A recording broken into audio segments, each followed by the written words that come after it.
Let's might आज का अखबार। नमस्कार, लेट्स माइट में आपका स्वागत है। आज का अखबार के साथ मैं राखी जैन। यहाँ हम देश दुनिया के सबसे बड़े और विश्वसनीय अखबारों से चुनते हैं वो रिपोर्ट्स, तो सिर्फ खबर नहीं, आपकी समझ और सोच को गहराई देती हैं। द न्यूयॉर्क टाइम्स में प्रकाशित लेख में कहा गया है कि चीन और अमेरिका ताइवान को लेकर युद्ध के सबसे करीब पहुंच चुके हैं। पिछले कुछ सालों में ताइवान की चीन के खिलाफ जिद और चीन की आक्रामक प्रतिक्रिया ने दोनों देशों के बीच टकराव बढ़ा दिया है। अमेरिका भी ताइवान को खुला समर्थन देकर चीन को उकसाता रहा है, जिससे स्थिति और बिगड़ती गई। लेख कहता है ये हालात तय नहीं हैं और चाहे तो इन्हें बदला जा सकता है। इसके लिए अमेरिका को ताइवान को सैन्य मदद देने की खुली गारंटी ना देकर और चीन से बातचीत कर संतुलन बनाना चाहिए।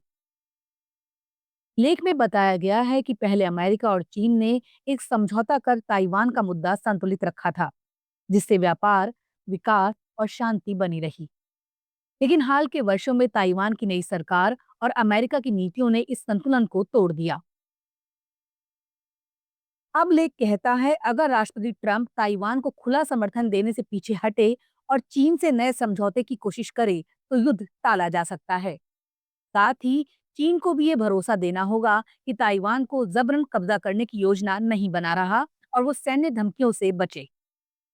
लेख ये भी बताता है ये कदम ट्रंप के लिए राजनीतिक रूप से जोखिम भरा हो सकता है, क्योंकि उनके समर्थक ताइवान की मदद की उम्मीद करते हैं। फिर भी चूंकि ट्रंप के पास सत्ता का पूरा नियंत्रण है, वो इस कोशिश को आगे बढ़ा सकते हैं।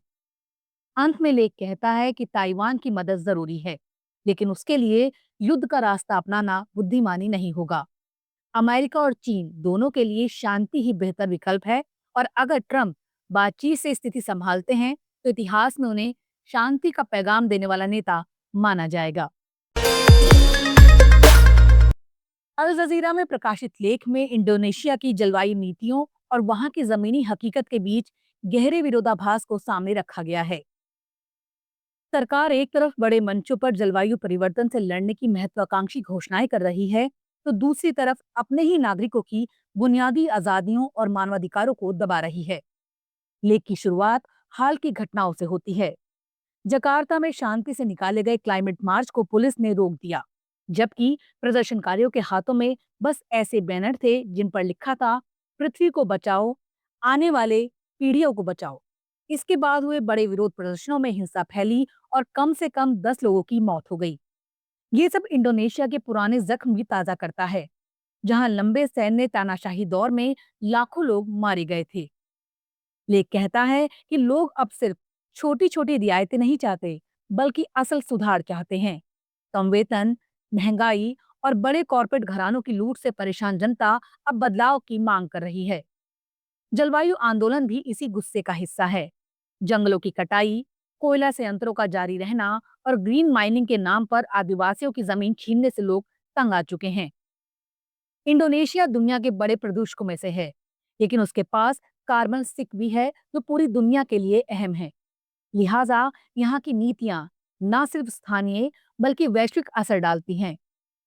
राष्ट्रपति प्रबोवो अंतर्राष्ट्रीय मंच पर बड़े जलवायु वादे कर रहे हैं, जैसे 15 साल में कोयले के सारे संयंत्र बंद करना और अगले 10 साल में 100% नवीनीकरणीय ऊर्जा हासिल करना। लेकिन लेख साफ कहता है, बयानों से ज्यादा जरूरी है ठोस योजना और असली कार्रवाई। लेख का अहम संदेश यही है कि जलवायु न्याय बिना मानवाधिकारों के संभव नहीं है।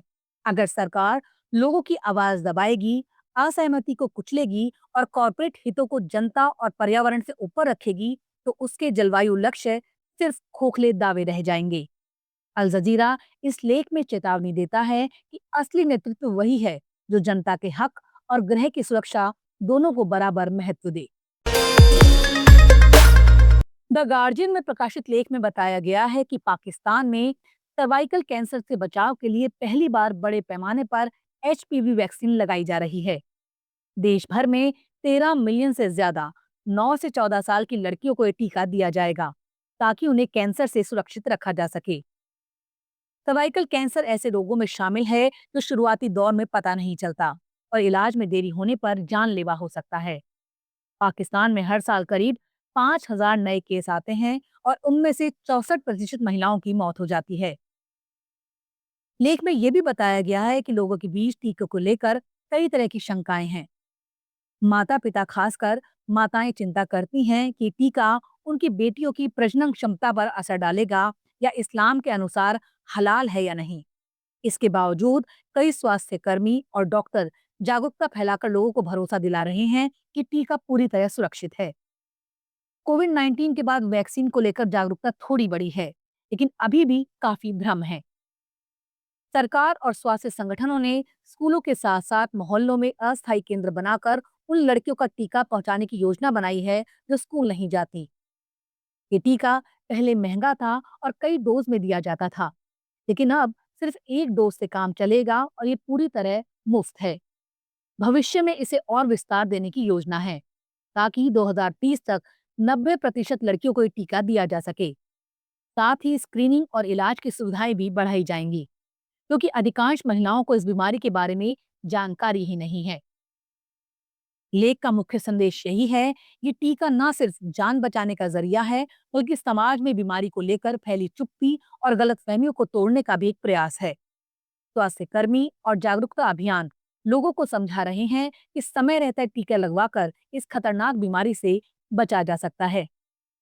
द गार्जियन का ये लेख पाकिस्तान में चल रही इस पहल की गंभीरता, चुनौतियों और उम्मीदों को साफ तौर पर सामने लाता है। बीबीसी में प्रकाशित लेख में बताया गया है कि जैसे जैसे दुनिया की ताकत और सेनाएं अंतरिक्ष में अपने हथियारों की क्षमता बढ़ा रही हैं, वैसे वैसे अंतरिक्ष में युद्ध का खतरा भी बढ़ता जा रहा है। अमेरिका, रूस, चीन और भारत जैसे देश न सिर्फ सैन्य सैटेलाइट तैनात कर रहे हैं, बल्कि उन्हें नष्ट करने की तकनीकें भी विकसित कर रहे हैं। इसके बावजूद कोई भी देश अब तक अंतरिक्ष में सीधे युद्ध नहीं चाहता, क्योंकि इससे खुद को भी भारी नुकसान हो सकता है। लेख की शुरुआत अमेरिका के कोलोराडो स्प्रिंग्स में हुए अंतरिक्ष उद्योग सम्मेलन से होती है, जहां अमेरिका के अंतरिक्ष कमान के प्रमुख ने कहा कि अंतरिक्ष भी अब युद्ध क्षेत्र बन चुका है।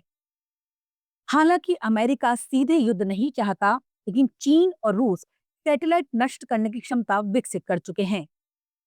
पृथ्वी की कक्षा में 11,700 से अधिक सक्रिय सैटेलाइट हैं, जिनमें से आधे सैन्य उद्देश्यों के लिए हैं। ये सैटेलाइट सेना की आंख और कान बन गए हैं, जिससे युद्ध क्षमता बढ़ती है।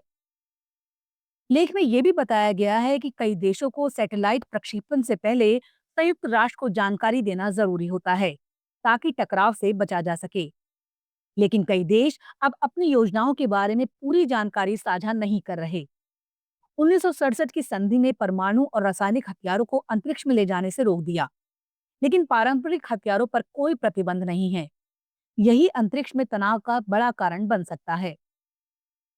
विशेषज्ञों का कहना है कि अगर किसी सैटेलाइट को नष्ट कर दिया गया, तो उससे निकले टुकड़े अंतरिक्ष में दूसरे देशों के सैटेलाइट को भी नुकसान पहुंचा सकते हैं। मिसाल के तौर पर जीपीएस सिग्नल देने वाले सैटेलाइट नष्ट होने पर वित्तीय लेन देन, मौसम पूर्वानुमान और कृषि जैसे क्षेत्र ठप हो सकते हैं। अमेरिका और चीन इस क्षेत्र में तकनीक विकसित करने में सबसे आगे हैं, जबकि रूस प्रतिबंधों के बावजूद अपने हथियारों पर काम कर रहा है। लेख ये भी चेतावनी देता है कि अंतरिक्ष युद्ध का खतरा तभी और बढ़ेगा जब धरती पर चल रहे युद्ध नियंत्रण से बाहर हो जाएंगे। इसलिए पहले से मौजूद संघर्षों को सुलझाना ज्यादा जरूरी है।